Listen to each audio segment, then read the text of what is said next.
দুনিয়াদারি ভো। আসসালামু আলাইকুম ওয়া রাহমাতুল্লাহি ওয়া বারাকাতুহু। সুপ্রিয় দর্শক, প্রতি সকলকে শুভেচ্ছা জানিয়ে শুরু করছি এটিএন বাংলার বিশেষ আয়োজন রাসূল সাল্লাল্লাহু আলাইহি ওয়াসাল্লাম ও রমাদান। আজকের আয়োজন যে বিষয়টি থাকছে তা হচ্ছে মুসলমানের আচার ব্যবহার। কখন? রমাদানে। রমাদান এমন একটি সময় যখন কিন্তু খুব ধৈর্যের সাথে আমাদেরকে বিভিন্ন পদক্ষেপ নিতে হয়। রমাদানে মেজাজ ধরে রাখা অত্যন্ত কঠিন একটি কাজ। আজ এই বিষয়ে কথা বলবো। আমাদের সাথে আছেন অধ্যাপক সেলিন ইয়াসমিন। আসসালামু আলাইকুম রহমতুল্লাহ। ওয়ালাইকুম আসসালাম রহমতুল্লাহি বারাকাতুহু। সুপ্রিয় দর্শক, আপনাদের সাথে আছে আমি নুসরাত তামান্না ফারুকি। আর আজ যে বিষয়ে কথা বলবো তা হচ্ছে রমাদানে মুসলমানের আচার ব্যবহার। চলুন একটু আপনার কাছে শুনি।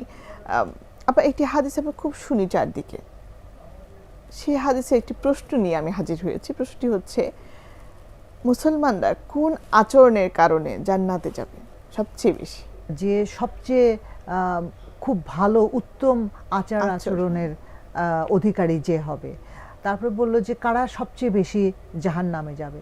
বলছে যে তার মুখ এবং লজ্জাস্থানের মানে সঠিক ব্যবহার করে না। তার মানে মুখের ব্যবহার মানে কি, যে খারাপ আচার আচরণ, অন্যের সাথে ঝগড়া বিবাদ যারা করে এরকম, তারা হচ্ছে জান্নাতে যাবেন। এরকম অনেক অনেক হাদিস রয়েছে। রাসূল সাল্লাল্লাহু আলাইহি ওয়াসাল্লাম বলেছেন যে আমার কাছে ওই ব্যক্তি সবচেয়ে উত্তম মুমিনদের মধ্যে ওই ব্যক্তি সবচেয়ে উত্তম যার আচার ব্যবহার সবচেয়ে ভালো। হ্যাঁ, সহিহ বুখারী এবং মুসলিম শরীফে এসেছে হাদিসটি। যে তার মানে আচার আচরণ এই যে ভালো, এই ব্যাপারটা একেবারে আমরা অনেক অনেক ভালো কাজ করার পরেও যদি আমার আচরণটি ভালো না হয়, আমার আল্লাহ তাআলার কাছে আশা করার খুব বেশি কারণ নেই, ওই কারণে। এবং আরেকটা জায়গায় এসে রাসূল সাল্লাল্লাহু আলাইহি ওয়াসাল্লাম বলেছেন যে সেই ব্যক্তিরাই সবচেয়ে বেশি জান্নাতের উচ্চ স্থানে থাকবেন যার হচ্ছে খোদাভীতি তাকওয়া বেশি এবং যার উত্তম আচরণ। যে ব্যক্তি, রাসূল সাল্লাল্লাহু আলাইহি ওয়াসাল্লাম বলছেন যে আমি এরকম ব্যক্তির জন্য জান্নাতের শেষ সীমানায় একটা ঘর তৈরি করার জন্য জামিনদার হব, যে ব্যক্তি নিজে সঠিক এটা জানা সত্ত্বেও ঝগড়া বিবাদ এড়িয়ে যাওয়ার জন্য চুপ থাকে। একটা কোনো বিবাদ বেড়েছে, আমি জানি আমি সঠিক জায়গায়, কিন্তু অপর পক্ষ হয়তো ঝগড়া বিবাদ করতে যাচ্ছে, সেজন্য আমি চুপ থাকলাম। তো রাসূল বলছেন তার জন্য আমি জান্নাতের শেষ সীমানায় একটা ঘর তৈরির জন্য জামিনদার হব।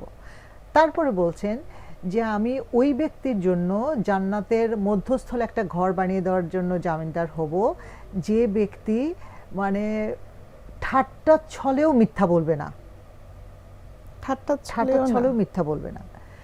তারপর উনি বলছেন যে আমি সেই ব্যক্তির জন্য জান্নাতের উচ্চ স্থানে ঘর বানিয়ে দেওয়ার জন্য জামিনদার হব, যে ব্যক্তি অন্যের সাথে উত্তম আচরণ করে।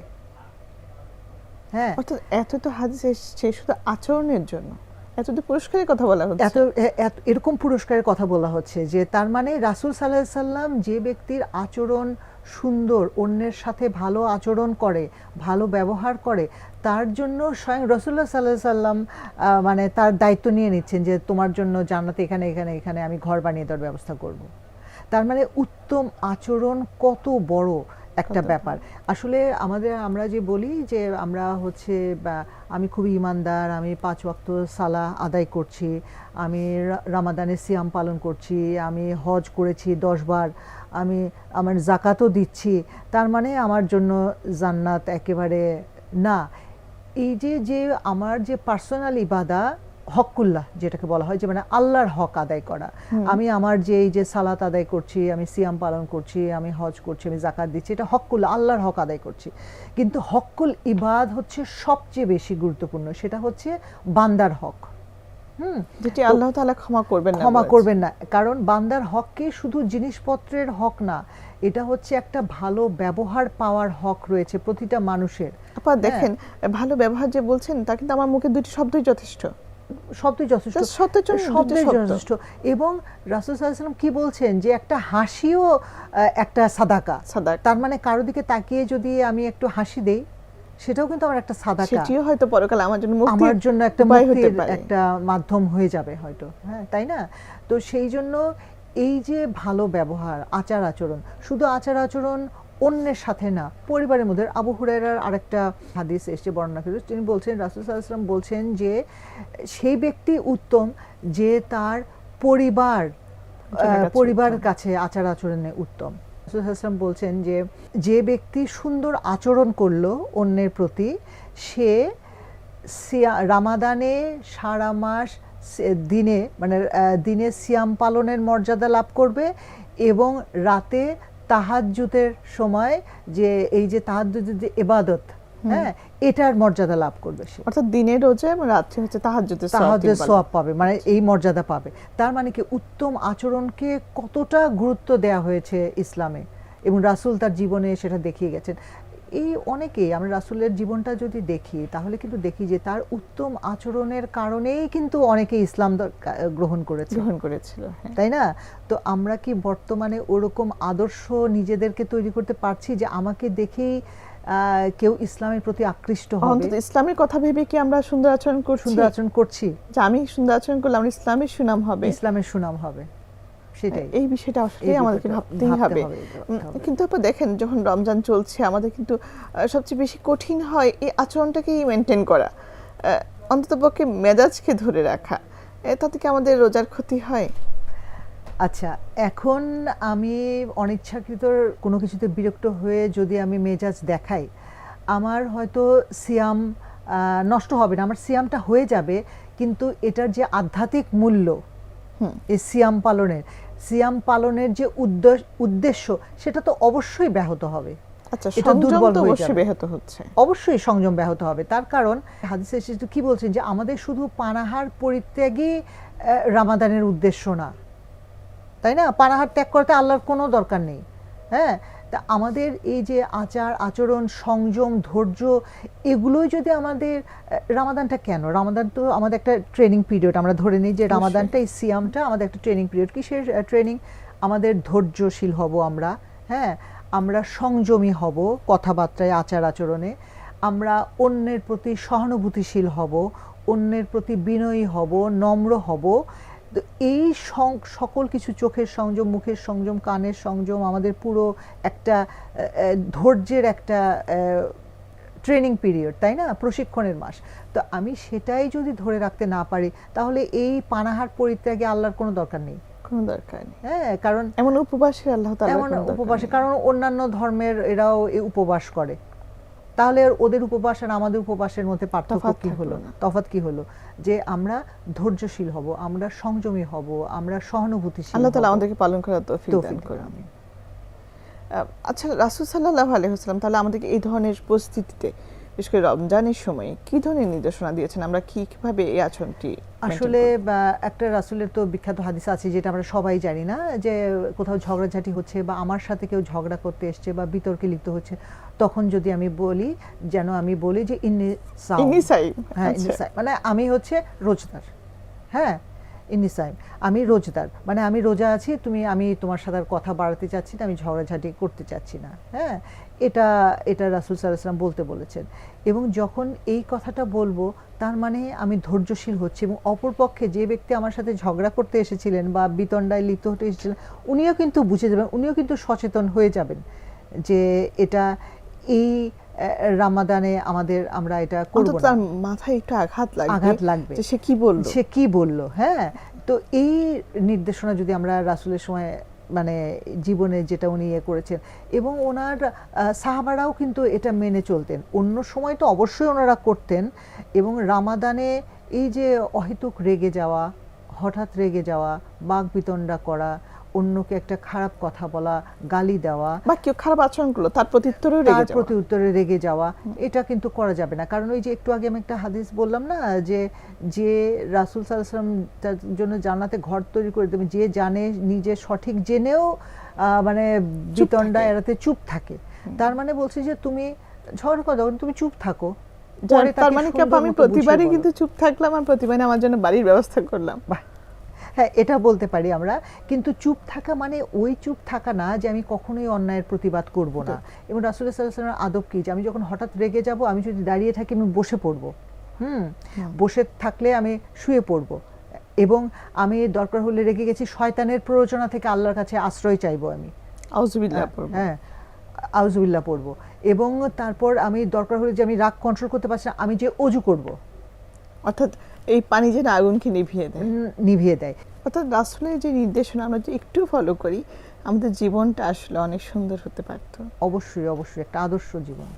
আচ্ছা আপা, আপনার কাছে কি মনে হয় রমজান মাসে আসতে যে আপনি বলছেন যে আমাদের আত্মীয় স্বজনের সাথে, পরিবারের সাথে একটা দ্বন্দ্ব সাধারণত মেজাজ মেনটেন করতে না পারার কারণে হয়ে থাকে, তাহলে আমার আত্মীয় স্বজন বা প্রতিবেশীর সাথে এই সময় আমার আচরণটা কেমন হওয়া উচিত? তাহলে এটা আসলে রামাদান বলে না, সব সময় তো আমাদের আত্মীয় স্বজন, পরিবার পরিজন বরাবরের মতো।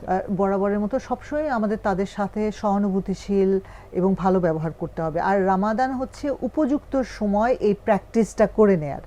যেমন আমাদের আত্মীয় বা প্রতিবেশী যারা আছেন তাদের সাথে আমরা সুসম্পর্ক গড়তে পারি, যে আমরা ইফতার এবং সাহারি বিতরণ করলাম, শেয়ার করলাম, যে আমি ভালো কিছু আজকে ইফতারে করেছি, আমার পাশের বাসার প্রতিবেশীকে একটু দিয়ে আসলাম, বা আমার ভাই বা বোন একটু দূরে থাকে, তাদের সাথে আমি আজকে খাবারটা একটু শেয়ার করলাম। এতে বন্ধনটা দৃঢ় হয় আত্মীয়দের সাথে, পরিবার পরিজনদের সাথে, প্রতিবেশীদের সাথে।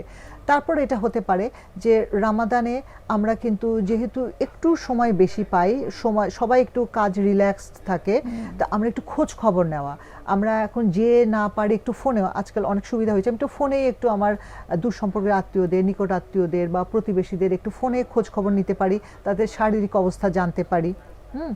তারপর যদি আমরা অসহায় আত্মীয় যারা আছে বা প্রতিবেশী যারা আছে তাদেরকে একটু আমরা খাবার পাঠাতে পারি, বা একটু সহযোগিতার হাত বাড়িয়ে, যদি যেহেতু আমরা আমাদের দেশে বেশিরভাগই আমরা জাকাতটা এই রামাদানেই দিয়ে থাকি, হ্যাঁ, যারা চাইতে পারছেন না তাদের কাছে দান সাদাকা আমরা এরকম দিয়ে করতে পারি।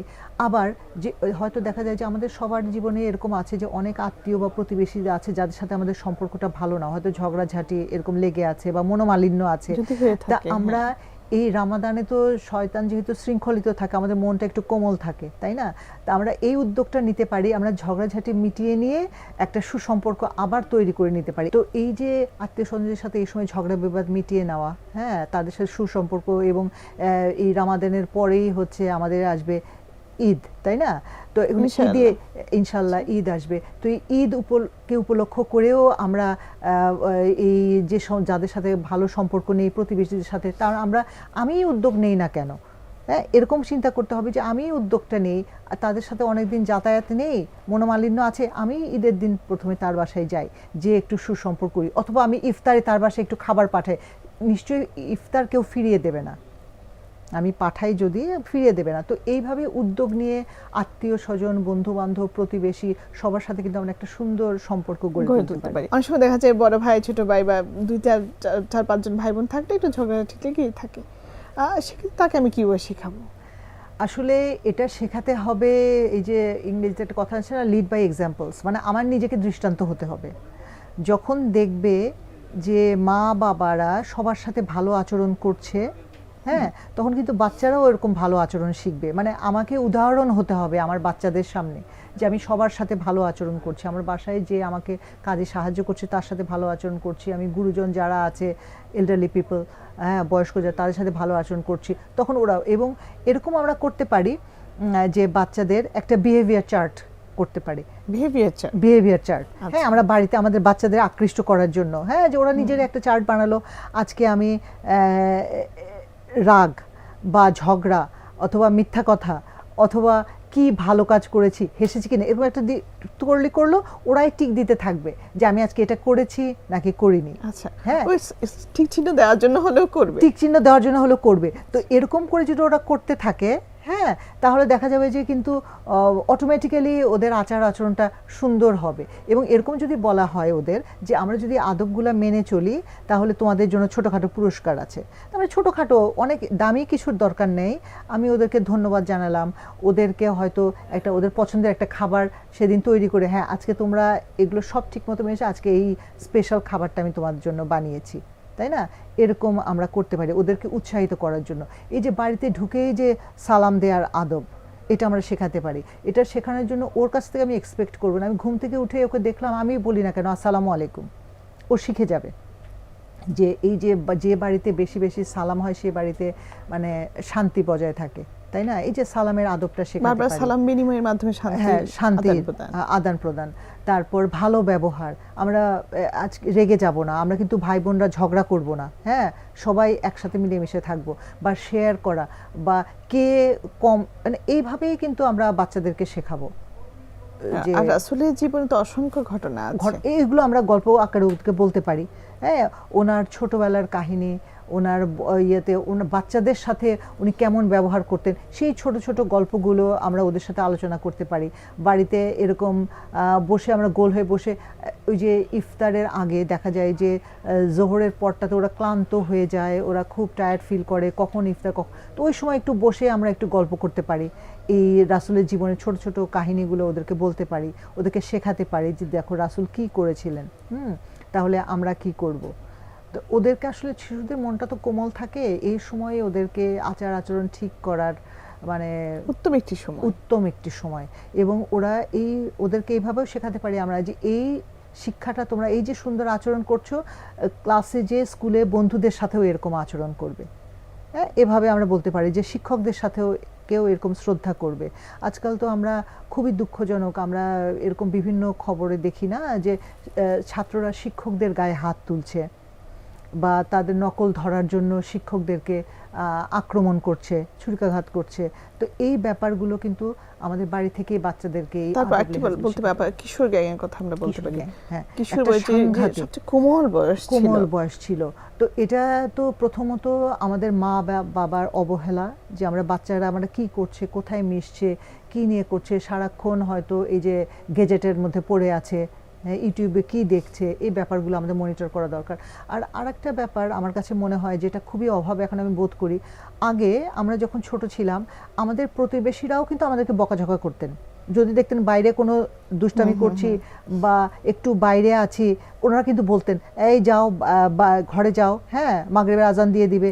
কিন্তু প্রতিবেশী বাচ্চাকে নিজেরা ওন করতেন, হ্যাঁ, প্রতিবেশীরা, শিক্ষকরা, হ্যাঁ, আত্মীয় স্বজন ওন করতেন বাচ্চাগুলোকে। কিন্তু এখন কি আমরা মা বাবারা এটা মেনে নেব যে আমার প্রতিবেশী আমার বাচ্চাকে বকা দিয়েছে, আমি ধরে নেব যে বকা দিয়েছে, কেন আমার বাচ্চাকে বকা দিল? কিন্তু এই ব্যাপারগুলোর থেকে, এই মানসিকতা থেকে আমাদেরকে বেরিয়ে আসতে হবে আসলে, যে তাহলেই এই যে আপনি কিশোর গ্যাংয়ের কথা বললেন, যে শুধু বাড়ি না, বাড়ি, সমাজ সবাই মিলে চেষ্টা করলেই কিন্তু বাচ্চাগুলোকে আবার সুন্দর আচরণের মধ্যে ফিরে আনা সম্ভব ইনশাআল্লাহ। এই রমজানের উপলক্ষেও যেন আল্লাহ তাআলা আমাদের সন্তানদেরকে সুন্দর আচরণ বিধি শেখানোর তৌফিক দান করেন। আবার সময় শেষ, তাই বিদায় নিতে হচ্ছে আপা। ধন্যবাদ আপনাকে আমাদের সাথে সময় দেওয়ার জন্য। প্রিয় দর্শক, আজকে যে বিষয়টি ছিল রমাদানে আচরণ বিধি শিখার যে মুসলমানের যে দায়িত্ব, আমরা মুসলমান হিসেবে আসলে ঠিক কতটুকু দায়িত্ব পালন করছি।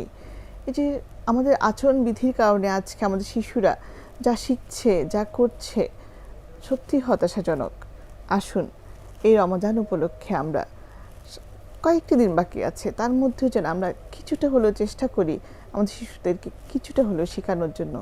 এই আচরণ বিধির মাধ্যমে আমরা পারি আমাদের সুন্দর একটি সমাজ তৈরি করতে। দেখা হবে ইনশাআল্লাহ পরবর্তী আয়োজনে। সে পর্যন্ত সবাই ভালো থাকুন, সুস্থ থাকুন। আসসালামু আলাইকুম।